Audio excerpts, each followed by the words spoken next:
You're listening to an Airwave Media Podcast. Ben Franklin's World is a production of Colonial Williamsburg Innovation Studios. Before we begin, the episode that follows investigates a story of rape and sexual assault and how early American legal culture treated female victims and their male assailants.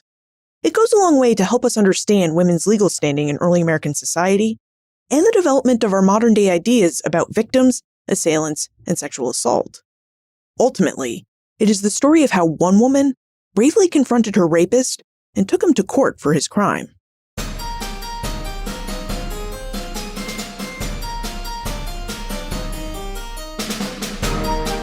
Hello, and welcome to episode 354 of Ben Franklin's World, the podcast dedicated to helping you learn more about how the people and events of our early American past have shaped the present-day world we live in. And I'm your host, Liz Covart. History tells us who we are and how we came to be who we are. It also allows us to look back and see change over time, and how far we've come as people and societies. Of course, history also has the power to show us how little has changed over time. John Wood Sweet, a professor of history at the University of North Carolina, Chapel Hill, and author of the book The Sewing Girl's Tale, A Story of Crime and Consequences in Revolutionary America, joins us to investigate the first published rape trial in the United States and how one woman, Lana Sawyer, bravely confronted the man who raped her by bringing him to court for his crime. Now, as we investigate Lana Sawyer's rape and her legal case, John reveals who Lana Sawyer was and how she met her rapist, Harry Bedloe. The legal recourse is open to Lana for reporting her rape and for seeking legal redress. And details about Lana Sawyer's case and Harry Bedloe's trial and the significance of how it serves as the first published rape trial in United States history. But first, Ben Franklin's World has an electronic newsletter that'll put the show notes for each new episode right in your inbox. If you haven't yet signed up for the Ben Franklin's World Gazette, visit benfranklinsworld.com/newsletter. That's benfranklinsworld.com/newsletter. And now, allow me to introduce you to our guest historian.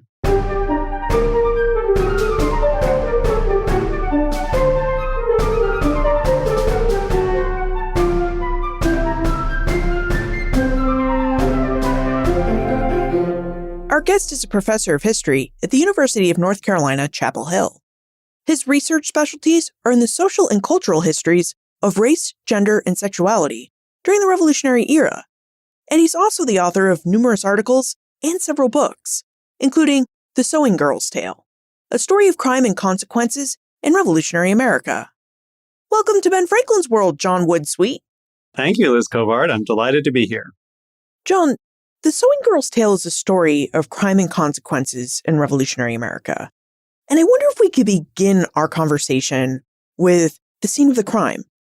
What was New York City like right after the American Revolution? Could you tell us what it would have been like to live in Manhattan during the mid to late 1780s? So New York City, in the aftermath of the Revolution, was tiny and tumultuous. We think today of the sprawling metropolis with almost 9 million people in it. But in 1793, New York was a town with only about 40,000 people. Almost everybody lived within an easy walk of each other on the southern tip of the island. So pretty much everything north of what is now City Hall was farmland. At that time, it was a dynamic seaport, rapidly rebuilding from the devastation of the Revolutionary War. The city's population doubled in the 1780s and then doubled again during the 1790s. The fall of 1793 was an anxious time in the city. There was a danger of yellow fever, which was a serious disease. That fall, yellow fever killed something like 1 in 10 people in Philadelphia. And as Philadelphians fled, New York worked hard to keep them out. There were patrols at nighttime to keep secret parties of refugees from crossing over the Hudson under the cover of darkness. It was also, in the fall of 1793, a period of real stark and often violent political division. The French Revolution had really exacerbated partisan conflict in the city, setting a radical example of democratic republicanism that many New Yorkers regarded as a nightmare and other New Yorkers saw as an inspiration. By the fall of 1793, Great Britain and France were at war, and France was doing everything it could to drag the United States into the conflict. And on the streets of New York, French and British mariners, along with their New York partisans, were frequently involved in fistfights and small-scale riots that many worried would erupt into an all-out battle between the partisans of what were called aristocracy on the one hand and democracy on the other. Noah Webster arrived in the city just about the time that Lana Sawyer first met Henry Bedloe, and he was horrified to hear people singing the Marseillaise and chanting Vive la Révolution, and especially chanting Down with King Washington. So New York was a divided and anxious city, and it was a city in which a young woman, 17-year-old Lana Sawyer, found both opportunity and danger. In this period, the only real way for an ordinary young woman to earn a living wage was through prostitution.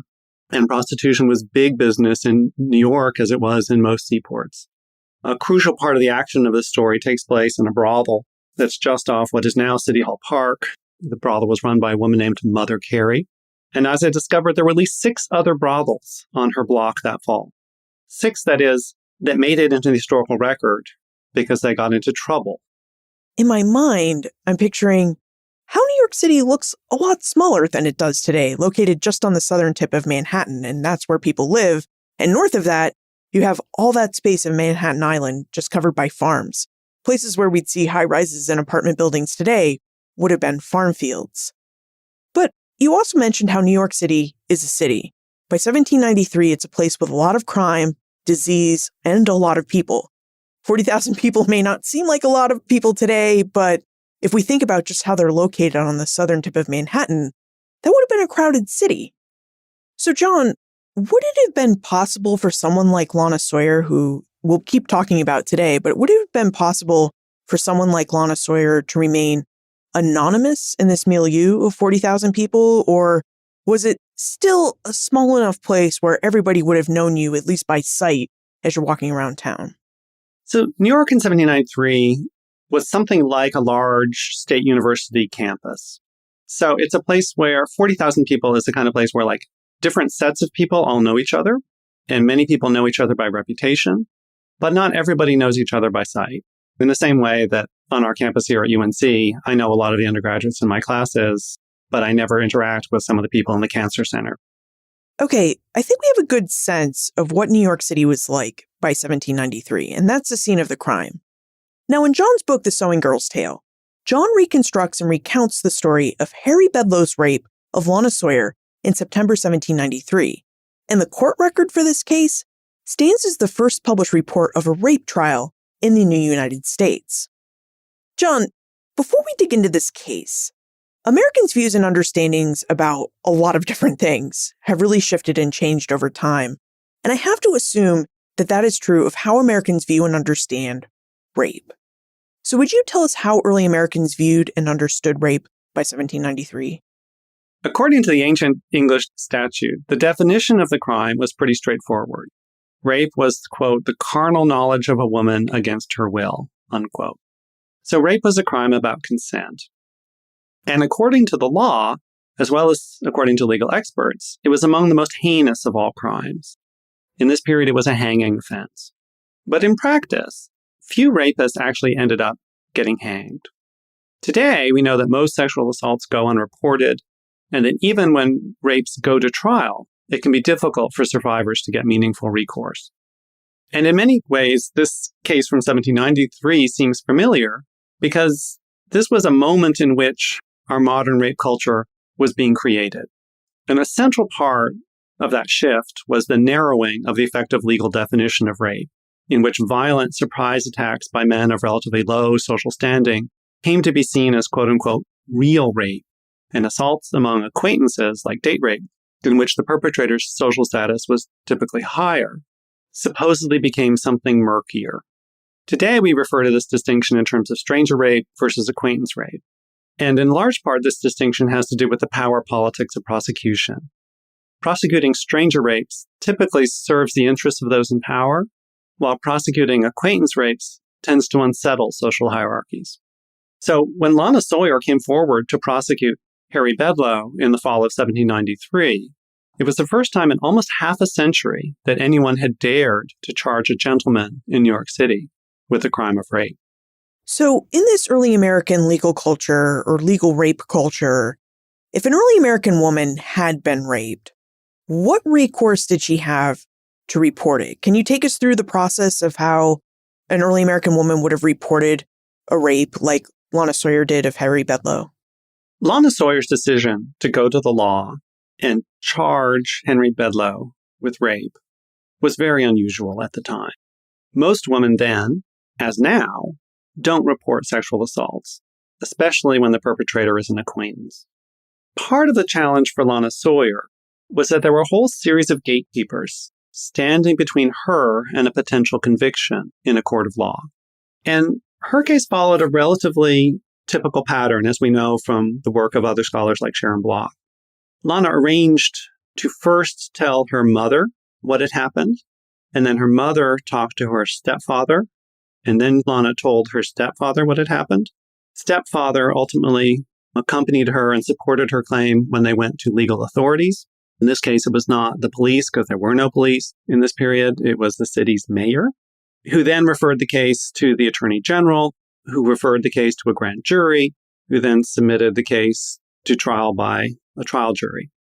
And each person in this series of gatekeepers had the power to reject Lana's claim, to deem it unworthy, unlikely to succeed, or to become an ally and to put their authority behind it.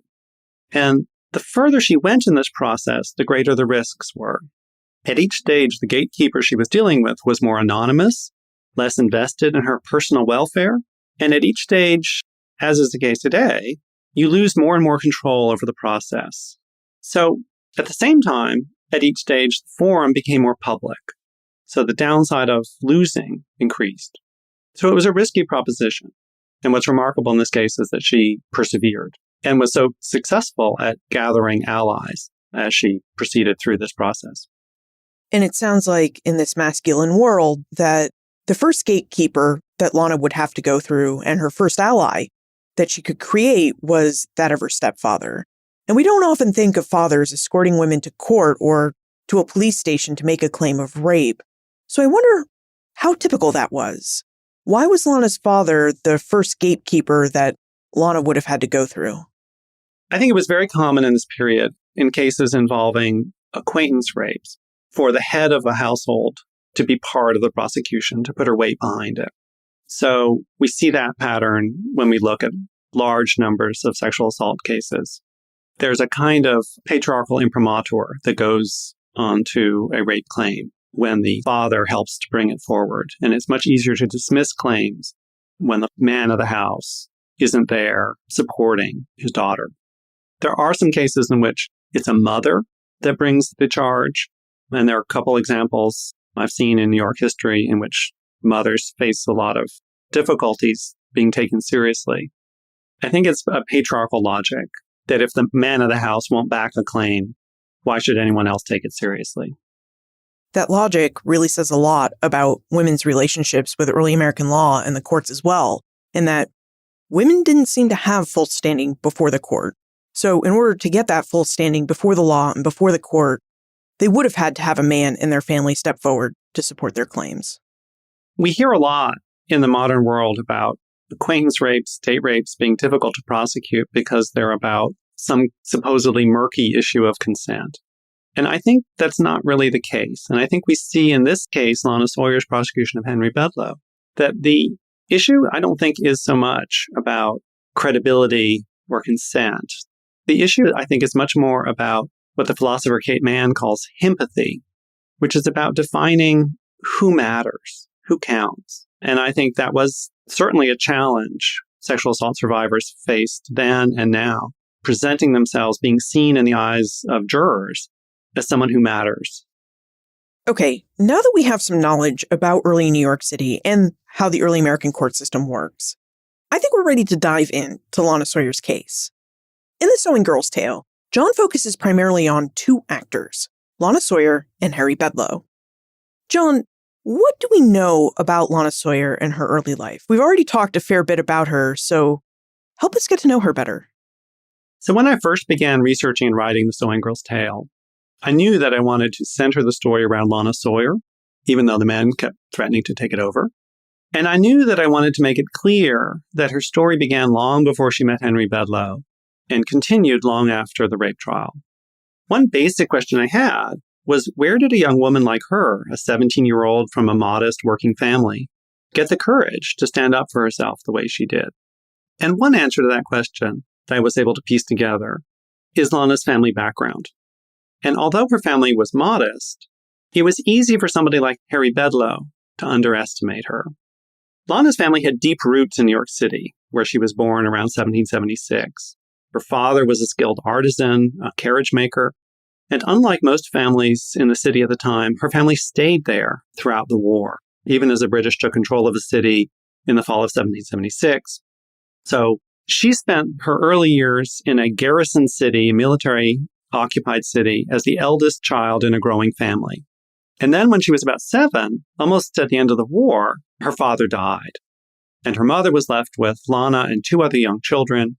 And women's wages in this period were so low that there was no obvious way for her to make ends meet alone. So like most working women in this period, she needed to remarry.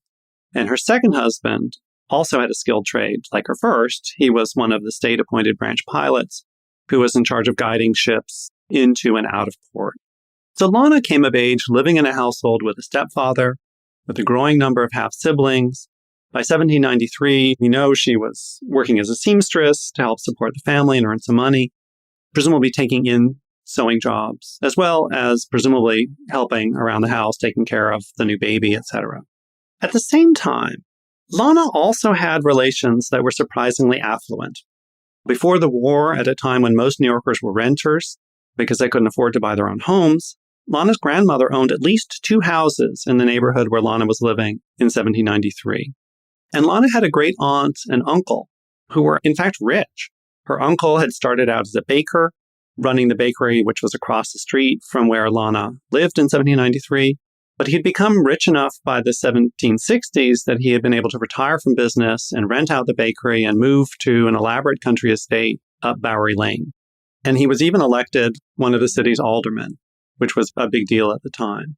Aldermen were the magistrates to whom crimes like rape would be reported. So, although he had died some years before 1793, Lana remained close and connected to that side of the family. She spent, for example, most of the day after she was assaulted, visiting with her great aunt in her aunt's house. One curious thing is that in an unusual arrangement, her widowed aunt was not living up on the estate on Bowery Lane. She was actually living in a house off of the Bowling Green with another widow who was even richer and more prominent, Judith Bayard Van Rensselaer Bruce, who was at the pinnacle of New York's social scene. She was, in fact, the aunt of Alexander Hamilton, and she was from the money side of Alexander Hamilton's family. So this is an interesting web of relations. You know, the Sawyers were well-to-do tradespeople, what we might consider today to be middle-class people. And Lana's family has these deep roots in New York City that really allowed her to be at least tangentially connected to some of the wealthiest people in the city. But what about Harry Bedloe, John? What do we know about Bedloe and his connections to New York and his life before he met Lana Sawyer? So Harry Bedloe was born into a rich old Dutch family in 1767. So by the fall of 1793, he was 26. At the time he was born, his parents had been trying to have a son for almost 15 years. Their children kept arriving stillborn or dying in infancy. So when Harry was born, his father wrote in his family Bible, "I pray that he will live and grow up in holiness." And he got half of his wish. Harry did live, but there was never anything particularly holy about him. He was never very interested in work. Unlike most of his peers, he didn't go to college. He didn't develop much of a profession. He was never trusted by any of his relations with family business. He liked to think of himself as a gentleman who would basically coast by on his mother's share of the Rutgers family's real estate empire. And indeed, he liked to style himself as the heir at law of his rich and conveniently unmarried uncle Henry Rutgers, after whom Rutgers University is named. Around the time Harry Bedloe met Lana Sawyer, he had a miniature portrait painted, and it shows a kind of classic high Federalist gentleman. with his hair powdered white and coiffed up into an elaborate do, his skin smooth and pale, his eyes blue with a bit of a twinkle. His lips are rosy red and drawn back into a little bit of a sly smile. It's the look of a man aware of his privilege and reveling in it. So by his mid-20s, Harry Bedloe had developed a reputation as a rake. His own attorneys during the trial admitted that he was well known at Mother Carey's brothel and that he was what they politely called a man of gallantry, meaning that he was accustomed to doing whatever it took to enjoy the pleasures of woman. He was also a spendthrift and was really good at convincing people to loan him money, which he then refused to pay back. That's quite the contrast in characters. Where Lana came from this hardworking family, and she herself sounds like she was a really hardworking seamstress, Harry Bedloe seems to have coasted through life solely by relying on the wealth of others to get by. He didn't work, he just kind of lounged around in life. I do want to revisit this term rake. When I read sources from early America and come across the word rake, the writers aren't describing a good-natured person. You know, that word reads with all sorts of negative connotations. So I wonder if you would tell us what a rake was and what early Americans meant by the term. Today, the rake appears mostly in romance novels as kind of a bad boy who has a slight edge of danger to him, but ultimately turns out to be a good guy at the core. And that is in some ways the opposite of the 18th century rake. The 18th century rake presents himself as a good guy and turns out to be evil. So the essence of a rake is that he's the sexual predator. And the rake, in the classic seduction stories of the late 18th century, leaves a trail of ruined woman in his wake. There's a kind of sadistic pleasure to the rake. He takes his pleasure by seducing women and then abandoning them in a way that leaves them open to social ruin. In seduction stories, the woman who has sex with the rake always ends up meeting a terrible end. She typically descends into madness, becomes an alcoholic, becomes a prostitute, or dies an early death. The victim of seduction in this period always dies. That's part of the pleasure that the rake takes. He's kind of a Satan-like figure in which his role is to corrupt young women and leave them destroyed. So the rake is the evil character. So we're talking about someone that even during his own lifetime was known as a bad man. So how did Lana Sawyer, this hardworking sewing girl, come to meet this upper-class rake, Harry Bedloe? How did Lana meet Harry, John? Lana met Harry Bedloe on a late summer day in 1793. She was walking down Broadway in New York City when she attracted the attention of a group of Frenchmen who began to harass her. They began to catcall her, and a young gentleman intervened. So he rescued her. He then escorted her home. He asked her out for an evening walk a few nights later, and he introduced himself. My name, he lied, is Lawyer Smith. So Harry Bedloe was aware that he had a reputation as a sexual predator, so he was trying to disguise his true identity and pass under her radar. So the answer is they met under false pretenses. A few days later, they went out for that walk, which started innocently enough with a glass of ice cream, which was a new kind of luxury at the time. And they took a walk around the Battery, which had just been turned into a public park. But that ended with him dragging her, kicking and screaming, into a brothel run by a woman named Mother Carey. Wow, that is really not a good ending to a walk. Do we know anything more about what went on during this walk, or just that it ended with Harry dragging Lana, kicking and screaming, into Mother Carey's brothel? I think there's two things I would say about that evening. The first is that I think Harry Bedloe clearly had a kind of charm that he could turn on. I think he made Lana feel flattered by his attentions and excited about the possibility of a romance. Imagine him as an engaging companion as they were walking around the Battery, which was a common place for young couples to promenade. So I think he was really working it. And the other thing I wanted to say is that I first encountered the story back in the 1980s, which was right around the time Ms. Magazine coined the term date rape. And the more I've learned about the modern dynamics of date rape, the more familiar this story sounds. It's very common in modern acquaintance rapes for a perpetrator to target an individual, to test their boundaries, to try and get them alone, to isolate them, to make them vulnerable, to maneuver them into a space where they don't have social protections. So in that sense, Harry Bedloe got Lana out alone. He kept her out late at night. By the time they were walking back home, Lana was anxious that it was so late her parents would be mad at her for not getting home at a respectable hour. So already she's feeling defensive. And then the date rapist in our modern world often uses a sense of surprise to help overpower his victim. And so Lana didn't realize until it was too late that she really was dealing with Henry Bedloe, the rake, that she wasn't dealing with some nice young lawyer Smith. And the acquaintance rapist takes advantage of that shock and surprise and that feeling of being disoriented to make his assault. In this case, he also physically overpowered her and dragged her into the brothel, which was a production because at first Mother Carey didn't want to let them in. And he ended up dragging her around to the back door where they were admitted.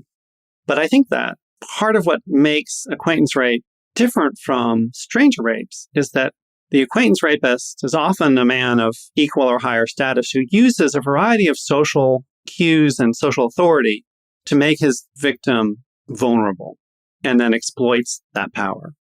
It's often with the least violence that he needs to use. Whereas the stranger rapist typically has no social connection, no social authority over his target and uses brute sheer force to perpetrate the assault. From our modern time and our knowledge of modern law, I think we might see Mother Carey and her establishment as being complicit in the sexual assault and rape of Lana Sawyer. But how did brothels operate in 1793, John?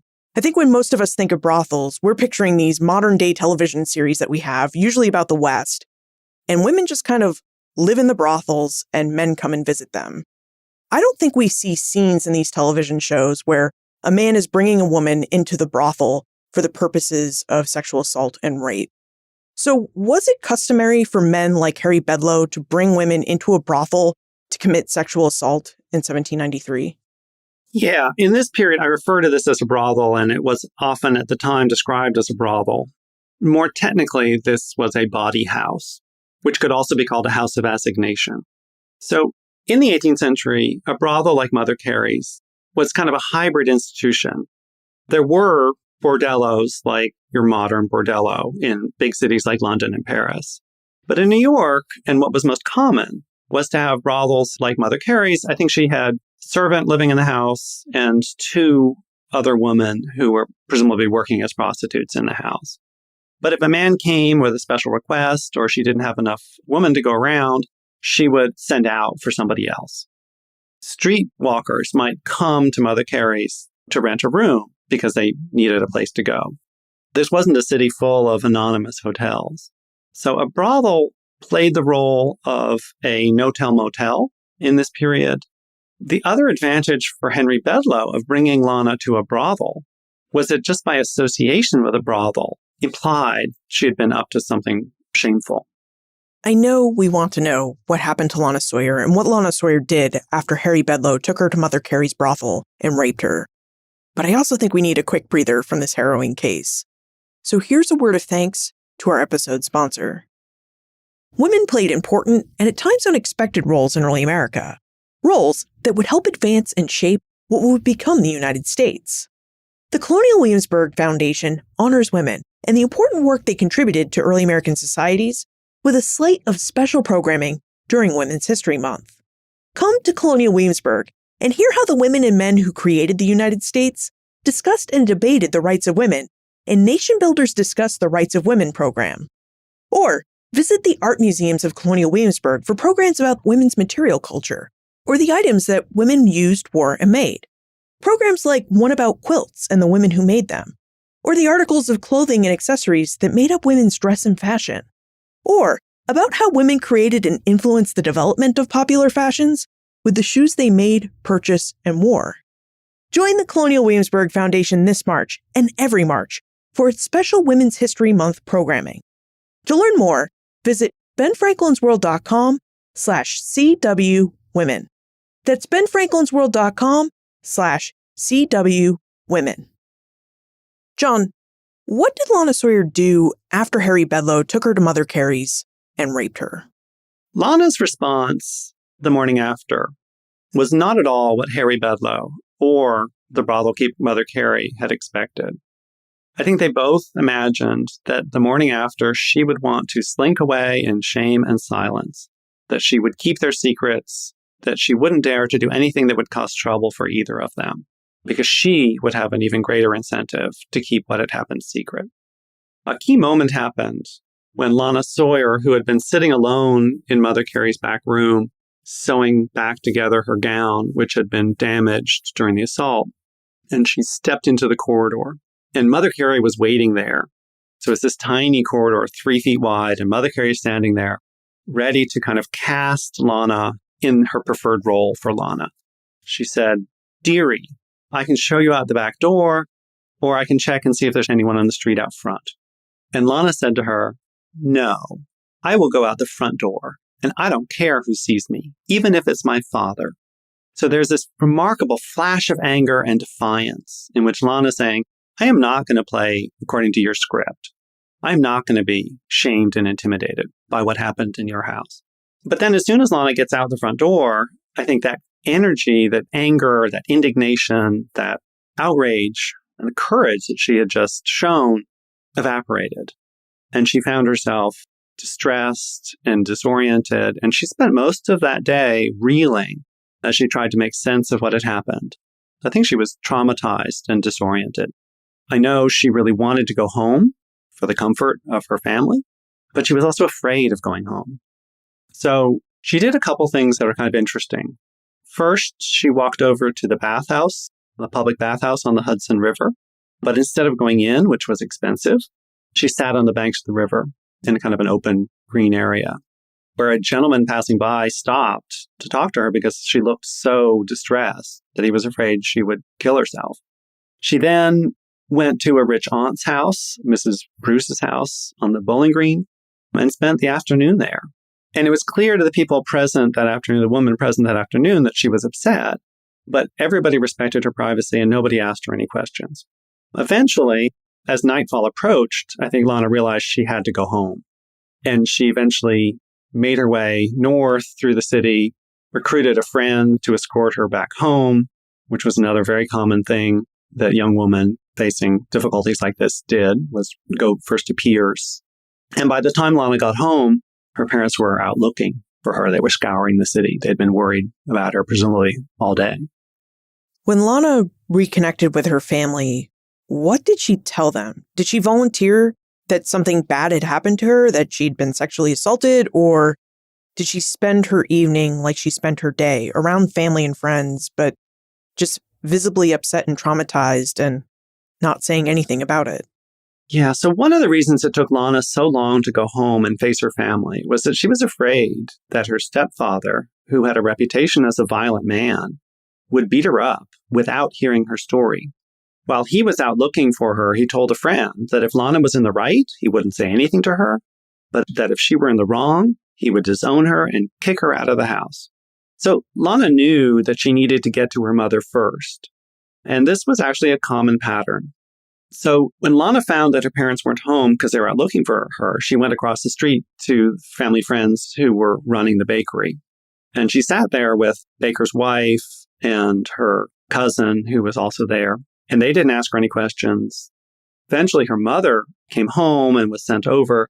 And her mother was so agitated and violent and angry that Lana certainly didn't tell her what had happened. But her cousin, who was there, separated them and said, Lana, you better come home with me tonight and deal with your mother in the morning when everybody's calmed down a bit.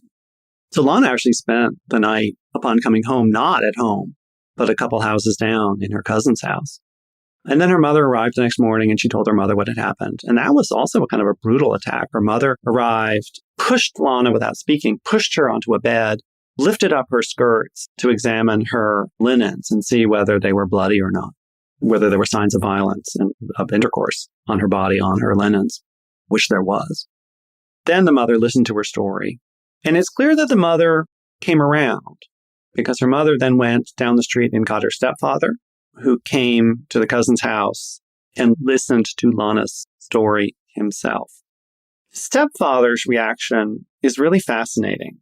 And it suggests to me that the problem he saw was not so much whether to believe Lana, believe that she had been assaulted by Bedloe, but rather a strategic question of whether it was better to hush what had happened up or to go try and seek legal recourse.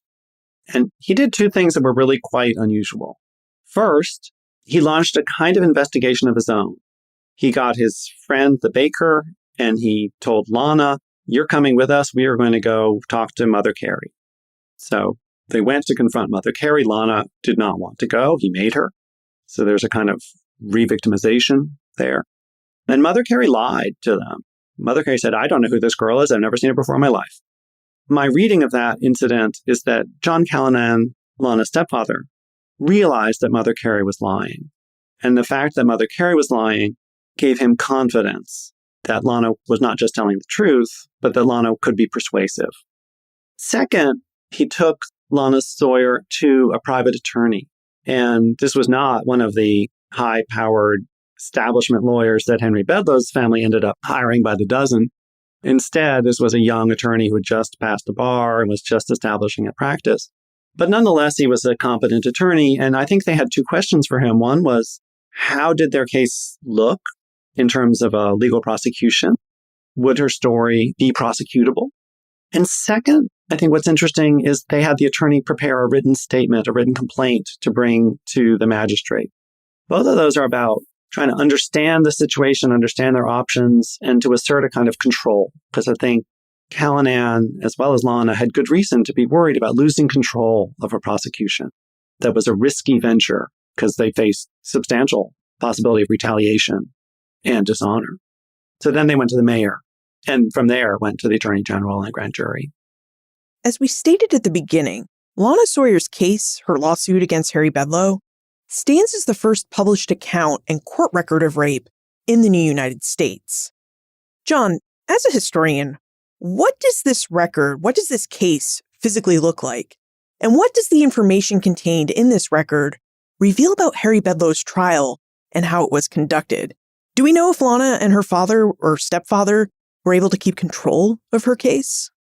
So the published report appeared as like a 60-something page pamphlet, and it gives a remarkable view of this trial. We hear Lana Sawyer's testimony and her cross-examination.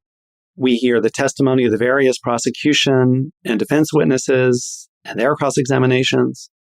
We hear the closing arguments made by the various attorneys, and I should point out that Henry Bedloe's family hired 6 of the nation's leading attorneys to defend him, and 5 of them gave closing arguments. And we hear the judge's charge to the jury. We also hear some of the reactions of spectators. The courtroom was packed. It was a huge room. This was a room that was originally created to house the U.S. Congress. The spectator galleries were full, and the spectators were active, clapping and hissing to express their disapproval or their approval of what the attorneys were saying. I think what is most notable about this trial is the defense strategy, which was really an audacious effort to shift the law of rape. In fact, to shift the law of rape so far that it would become virtually impossible for somebody like Lana Sawyer to mount a successful prosecution against somebody like Henry Bedloe. When talking about the law of rape, we often hear about Sir Matthew Hale, a 17th century English jurist who wrote a series of commentaries, English criminal law, and especially he's notable for his comments about rape trials. He was famously misogynistic, persuaded that women tended to be naturally vindictive and malicious, and he was concerned about what would happen when gentlemen like him were falsely accused of sexual assault by lower-class women. So he proposed a series of circumstantial tests to evaluate the credibility of a woman charging a man with sexual assault. And these were essentially criteria that made it easier for a woman who had survived an attack from a low-class stranger to pass, and tests that made it much more difficult for a woman assaulted by an acquaintance to pass. He, for example, said that a woman was more credible if she reported the assault while it was recent. And what's most remarkable about this rape trial is that while even the prosecution admitted that Hale was an important authority on the law of rape, but the defense wasn't satisfied with what Hale had actually written. So they kept rewriting what he had written to make it as extreme as possible.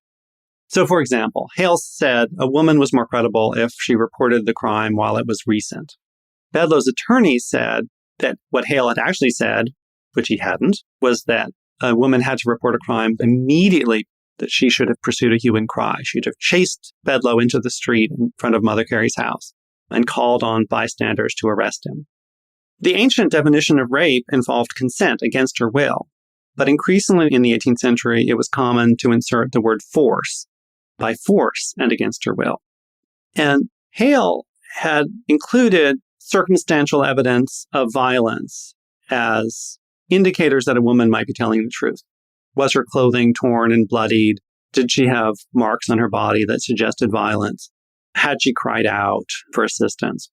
Bedloe's attorneys took that and ran with it. And one of the most audacious arguments was that, yes, Henry Bedloe may very well have used a certain amount of force, but it wasn't, they claimed, the kind of force that constitutes a rape. So Richard Harrison, one of the prominent attorneys, said, any gentleman knows that in order to preserve the delicacy of a woman, you have to use a little bit of force in sex. Otherwise, she would have to admit to having carnal desires. So it's really just protecting her innocence and her virtue that you force her into sex. But he says that was just normal force in sex, not the kind of violence that constitutes a rape. The most harrowing part of this trial for Lana may well have been the discussion that circled around another of Hale's comments, which was that a woman was more credible if she was of good fame, which means did she have a good reputation? And Lana clearly had a good reputation. The prosecution presented a variety of character witnesses who all testified that they knew her well and that she had a flawless character for prudence and modesty and virtue. So Bedloe's attorneys said, all right, well, we really shouldn't be thinking about reputation because it's easy to hide under a false reputation. What we really should be looking at is Lana's inner character. And because there was no evidence of Lana's inner character, because what kind of forensic evidence can you produce of somebody's inner character? They had free rein to speculate. And they spent, I think, hours speculating about how corrupt and depraved Lana Sawyer's inner character could be. They said, how do we know that under her virtuous exterior, she's not harboring dark desires? So they spent a lot of the trial casting aspersions and innuendo at Lana Sawyer. Ultimately, they ended up finding a way to use her own good reputation against her by making it seem like it was a pretense that she was hiding something, and his bad reputation in his favor. So at one point, an attorney who lived 2 doors away from her said, what did a mere sewing girl like her think a gentleman like him had in mind when he asked her out?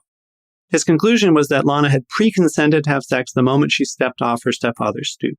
And this is really not so much about disputing consent or credibility. I think this really is about what Kate Mann calls himpathy. They were defining Henry Bedloe as somebody who mattered, and they were trying to define Lana Sawyer as someone who didn't matter. A key moment came in the trial when one of Bedloe's attorneys exclaimed, as if in horror, the life of a citizen is in the hands of a woman. So what happened? What was the outcome of this trial? I think the trial itself was harrowing for Lana Sawyer and her family. It was a trial that lasted up until about 1 o'clock in the morning. And much of that was spent casting aspersions on Lana Sawyer and questioning her truthfulness and her sexual comportment. And then the jury deliberated for 15 minutes and returned a verdict that surprised a lot of people in the courtroom because the verdict was not guilty. I think a lot of people thought that her case was very strong. And then there was silence. And then about a week later, the city exploded in outrage. And I haven't found any parallel in early American history. One evening, hundreds of men gathered at nightfall outside of Mother Carey's brothel and began attacking it with cobblestones from the streets. She fired a shot. Somebody in her house fired a shot. People said it was her. Then she fled out the back entrance, and the rioters climbed up to the roof of the house, began tearing the shingles apart. They literally tore the house apart. They threw the furniture out the windows. They tore the beds open, threw them into the street, and in the morning, all that was left was a pile of rubble and a cloud of feathers. Meanwhile, some of the rioters had split off and begun to attack other brothels, and the next night they gathered again. In all, more than half a dozen brothels were destroyed during these riots. Bedloe himself fled the city, afraid that he would be targeted. His family hired armed guards. The families of some of the attorneys were worried that their houses would be attacked. But in the end, they weren't. The rioters focused on brothels run by women, which it's hard to know for sure, but women were about half of all bawdy housekeepers in the city at this point. The city's mayor, who had played a role in this prosecution, was unhappy about the riots. But his response only made things worse. He had a reputation as kind of a high federalist, a haughty, austere man. And he published a high-handed notice in the newspapers the next day, attacking the rioters as low-class rabble, as boys, as apprentices, and as quote-unquote Negroes. So he added insult to injury, because the rioters in this period were typically not the bottom of the social scale. And in this case, everybody kind of assumed the man who organized the riots was Lana's stepfather, John Callanan. And he had a wide social network. The family was connected to the city's firefighters, as well as the maritime community. So the mayor was insulting the rioters by saying that the city's virtuous household head should keep their charges in line. And I think the mayor really put his finger on the sore nerve that had sparked the riots in the first place. You might wonder, why did the city's working men come to see the Bedloe trial as an attack on themselves? And I think the answer is a growing sense of class resentment and a demand for a more democratic political order. I think the city's working men were sick and tired of the city's self-proclaimed elites treating working people like themselves as people who didn't matter. And I think at the same time, we see that the rioters chose specific targets that represent their own kind of masculine, patriarchal sense of identity. They chose brothels run by women. So the rioters were angry at elite men, but they displaced that anger by attacking women they defined as sexually disorderly. And I think that raises a set of questions that we still deal with in ordinary life today. There's a kind of slippage between alliance, who is allied with Lana Sawyer in this case, and who is appropriating her ordeal for their own purposes. Was that it? Is that how Lana Sawyer and her stepfather got justice for Lana, was through these mob actions? No. There are a couple of things that happened next. After the riots, there was a wide-ranging newspaper controversy about this case and more broadly about sexual double standards. So reports of the riots and debate about the city's response ramified up and down the nation. First, the launch sparked a massive newspaper war, debating the riots, debating the Bedloe trial itself, and debating sexual double standards for women. One of the most remarkable things I found in the newspaper war was the number of powerful, articulate feminist voices that emerged. There was a woman calling herself Justicia and another woman calling herself Mariah, who forcefully argued about that the trial represented an injustice, that the city should be less focused on keeping brothels available to elite men and focused on making the city safe for ordinary women. And in a way, that's an echo of the Title IX argument that colleges should be responsible for curbing the problem of sexual assault to provide equal opportunity for all their students. So I thought that newspaper debate itself was fascinating. After the newspaper debate died down, kind of the second act of the story begins, when Lana's stepfather, John Callanan, filed a civil suit against Henry Bedloe for seduction. That's not something we really hear about today, seduction suits. John, what was a seduction suit? The seduction suit was a fascinating and completely bizarre form of civil action that dates back to the mid-18th century. And it's based on a crazy set of patriarchal conventions and legal fictions. The seduction lawsuit has its origins in master-servant law. The idea of a seduction suit is, say you, Liz, tried to hire away my cook. I would then sue you to get my cook back on the grounds that you had improperly seduced away my cook and then deprived me of having good meals during that period. So I would sue you for money damages, supposedly equivalent to the value of the labor my servant had not been able to perform because she was now in your service.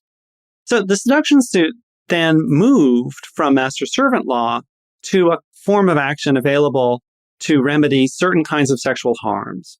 And specifically, the seduction suit was available generally to men, to heads of households, when one of their daughters had been seduced, or if their wife had been seduced by another man. There are cases in which an older brother or a widow is a plaintiff, but typically it's a father. And so one of the crazy things about a seduction suit is that the father is claiming money damages for the sexual violation of his daughter. It's not the woman herself claiming money damages for the actions against her. It's somebody else. So there's this crazy patriarchal logic to it. And theoretically, the argument is that the woman who is seduced is supposedly to be understood as a servant who failed to perform the domestic labor she owed her household head during the time that she was being seduced. However, everybody knows that the actual damages have nothing to do with her actual labor value or services expected to be rendered, that it's a symbolic way of holding a man accountable. In the period up until 1793, until the 1790s, until Lana Sawyer's case, damage awards were generally pretty modest. Generally, people brought seduction suits if a daughter, a young woman, became pregnant, and the suit generally resulted in an award that was equivalent basically to the practical costs of childbirth and early child support. So these were like child support claims. And these suits almost never took place unless the woman in question got pregnant, for the obvious reason that most families who had a daughter who ended up being seduced, who didn't end up pregnant, chose to cover up the affair rather than make it public. And because the amount of damages that were available were so modest. Another thing that's interesting about these cases is that consent was in fact central to a seduction suit. But in seduction suits, the plaintiff almost always wins. Well, I've seen like one case in which the plaintiff didn't win in a seduction suit. So unlike rape prosecutions in which it's common for the defendant to get off, in seduction suits, the defendant almost never is acquitted. But the issue of consent is not the woman's consent. The issue of consent is the patriarch's consent. So John Callanan's seduction suit would be basically Henry Bedloe, against my will, had sex with my daughter. And what's remarkable is that when that's the case, consent is never debated. And that's not because the legal standard in civil cases was different from the legal standard in criminal cases. Today, we have this preponderance of evidence as a standard in civil cases and beyond a reasonable doubt in criminal cases. But that was just being floated as an idea in London during this period. So there's really two differences. One is that seduction suits involve money. And typically in a seduction suit, the consent in question was not a young woman's, it was an older man's. What's remarkable about Lana Sawyer's case, and in some ways unique about Lana Sawyer's case, was that there was no pregnancy and that the money damages were spectacular. The money damages they claimed was £5,000, which is like 20 times what's common in a seduction suit. And the award they got was also substantial, £1,800, which was something like the amount of money it would take to buy a block or two of Manhattan in this period. There's a symbolic unity to this moment because the seduction suit took place in the same courtroom that the rape trial had taken place, and it took place almost a year to the date afterwards. And the seduction suits end with this remarkable moment of vindication for Lana Sawyer in the eyes of the jury, in the eyes of the city, and this incredible rebuke, clearly intended to be punitive damages, levied against Henry Bedloe. So what happened to Lana Sawyer and her family after they win this seduction suit? Did they get Harry Bedloe to pay up? Did Lana's stepfather share some of this award money with Lana and help her raise her stature in the city after this horrible experience? So after Lana Sawyer and her stepfather won this amazing jury verdict in the seduction suit, the next step was not as obvious as it might at first appear. This is a common problem in damage awards in the present, and it certainly was in the 1790s, which is that it's easier to get a money judgment against somebody than it is to get them to actually pay up. And in this case, the battle over the money went on for years. John Callanan's legal tactics were severe. He chose the harshest possible remedy to non-payment, which was to have Henry Bedloe locked up in debtor's prison. So Henry Bedloe spent almost 2 years locked up in the city's debtor's prison, which was a nasty place to be locked up. And I think Callanan was assuming that Henry Bedloe's family would cough up the money to bail him out. They'd feel bad for him. And Henry Bedloe's rich family did not. What they did do was they hired Alexander Hamilton, who just coming back to the city and reestablishing his law practice after having been Secretary of the Treasury. They hired Alexander Hamilton to find a way to get Henry Bedloe out of prison. I don't think we want to go into too much of the details, but I'll just say that Hamilton's legal strategies were fraudulent and cruel. And ultimately, Bedloe and Callanan were forced to negotiate a compromise. I think Callanan ended up getting about half of what was initially due to him in the legal judgment, maybe 3/4. And he seems to have used a good deal of that money to buy himself a house. He moved around the corner from the house they'd rented to a new house that he owned. There's no evidence of whether Lana got a cut of that money or not. So whether she benefited materially, I don't know. What became of Harry Bedloe and Lana Sawyer after this trial, and after Lana's stepfather finally gets some financial recompense from Bedloe's family?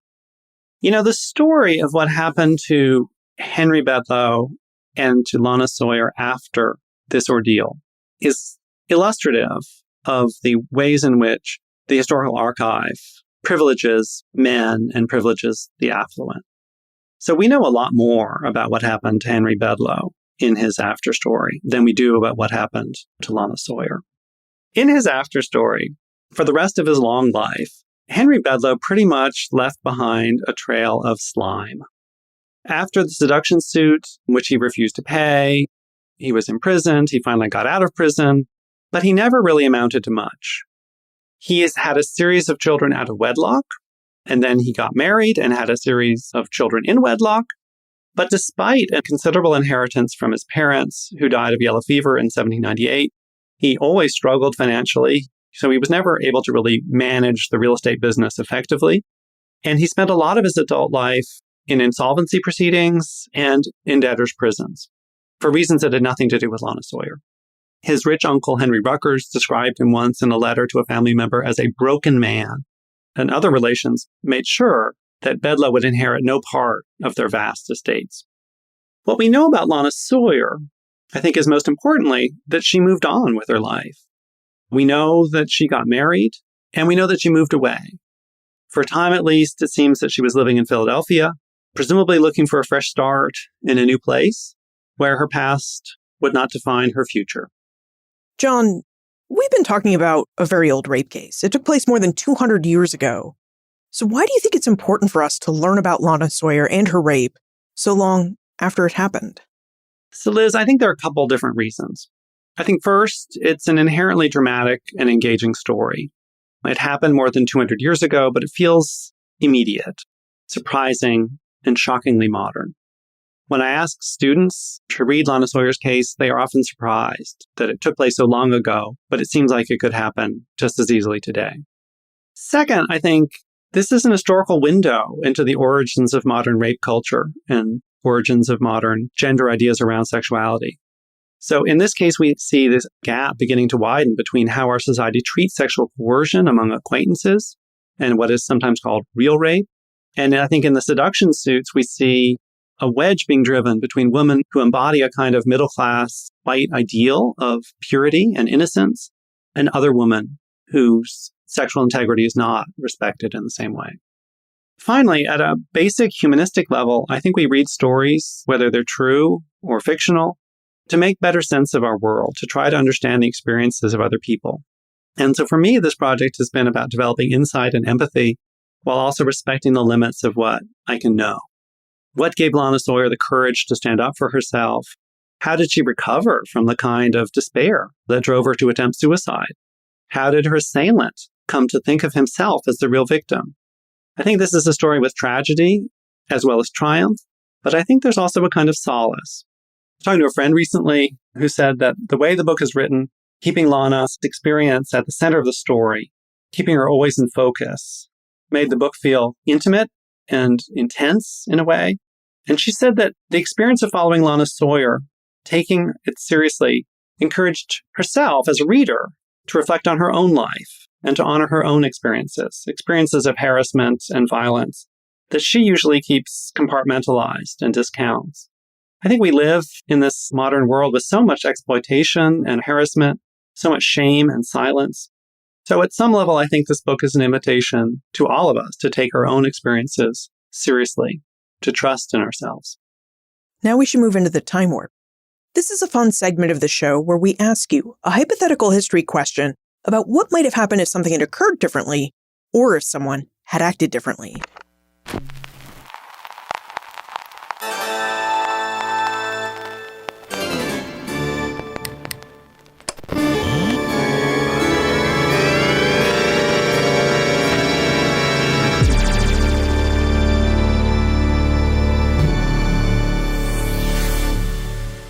John, in your opinion, what might have happened if Harry Bedloe had been found guilty and convicted of rape? Do you think his conviction would have impacted the history of rape cases and rape culture in the early United States in any way? I think there are two possible scenarios, and one, sadly, seems more likely. I think it's quite possible that if he had been convicted, he would have ended up being pardoned or ended up getting his sentence commuted, because the courts at the time, shockingly often, refused to enter sentences for men found guilty of rape or immediately recommended them for pardon or commutation. So there is a good chance that he would not have actually been held accountable according to the law. And I think if that had been the case, nothing much would have changed in the trajectory this trial helped push the law of rape towards. On the other hand, if he had been held accountable and had been punished under law, I think that would have been a real corrective to the legal strategies that his attorneys had tried to employ in the case. I think that it was a window into how the informal culture of the law changes over time. And it changes by attorneys trying out strategies and seeing if they work. And in this case, they tried these really extreme misogynistic tactics that succeeded. So, of course, they were copied. And they established a new precedent for not a Supreme Court style precedent, but a new example of how to succeed in the defense of a man accused of acquaintance rape. So I think that emboldened and helped push the law in that direction. And I think a conviction, on the other hand, would have repudiated that effort. That would have shown that that strategy had not succeeded and would have helped pull the law back in what seems to me a better direction. So, John, what aspect of history are you researching and writing about now? I'm writing a book about Venture Smith, who was the author of the first American slave narrative, which was published in New London, Connecticut in 1798. Out of something like 12 million survivors of the Middle Passage from Africa to the Americas, he was one of only about a dozen or so who published their own accounts. It's a story of slavery and freedom in the age of revolution, but it's also a story of the ongoing American struggle for equality under the law. If we have more questions about Lana Sawyer, Harry Bedloe, and rape in early America, where can we reach you to ask our questions? Well, you can always find me through the UNC History Department's website. But for this project in particular, the best place to go is my own personal website, which is www.johnwoodsweet.com. John Woodsweet, thank you for joining us and for sharing Lana Sawyer's story with us. Thanks, Liz. I really appreciate the opportunity. Lana Sawyer's case against Harry Bedloe stands as the first published rape trial in United States history. As we heard from John, the trial was both harrowing and riveting, and it's because of the interest and excitement around Lana Sawyer and her father's work to bring Bedloe to justice that we have a clear window onto the legal culture of the early United States and how early Americans viewed and understood crimes of rape and sexual assault. According to ancient English statutes and common law, legal understandings that the new United States largely adopted and amended throughout its history. According to ancient English statutes and common law, rape was understood to be the carnal or sexual knowledge of a woman against her will. Early Americans understood rape as a crime about consent. They also viewed it as a heinous crime and a hanging offense. But in early America, just as now, women had a hard time obtaining any meaningful recourse against the men who raped and sexually assaulted them. This is why then, as now, most sexual assaults go unreported.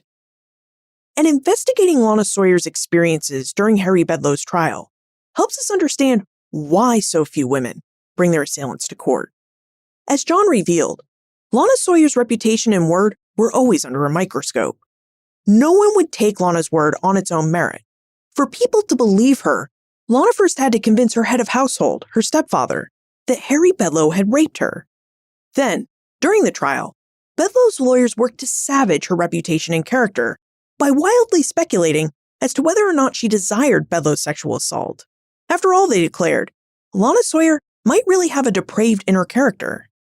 John's read of the historical sources is that Lana would have experienced the trial and the buildup of the trial as a harrowing time, a time when everyone seemed to doubt her and worked to poke holes in her story. Seen in this light, we can see just how brave Lana was for standing up to Bedloe and standing up for herself. We can also see how rape culture within the United States started with a focus on the male victim. Rape cases were more about the reputation and social standing of male assailants than they were about the physical and emotional crimes committed against female victims. Even in our own modern day, where we have DNA tests and photo documentation of abuse, cases of rape and sexual assault haven't changed a whole lot in their focus. They still focus on reputation, social standing, and issues of consent. Look for more information about John, his book, The Sewing Girl's Tale, plus notes, links, and a transcript for everything we talked about today on the show notes page. benfranklinsworld.com/354. Friends tell friends about their favorite podcasts. If you enjoy Ben Franklin's World, please tell your friends and family about it. Production assistance for this podcast comes from my colleagues at Colonial Williamsburg Innovation Studios: Joseph Edelman, Holly White, Ian Tonett, and Taylor Fisher. Breakmaster Cylinder composed our custom theme music. This podcast is part of the Airwave Media Podcast Network. To discover and listen to their other podcasts, visit airwavemedia.com. Finally, Lana Sawyer's story offered us a look at the actions and deeds of a brave woman. What other brave women would you like to learn about? Let me know.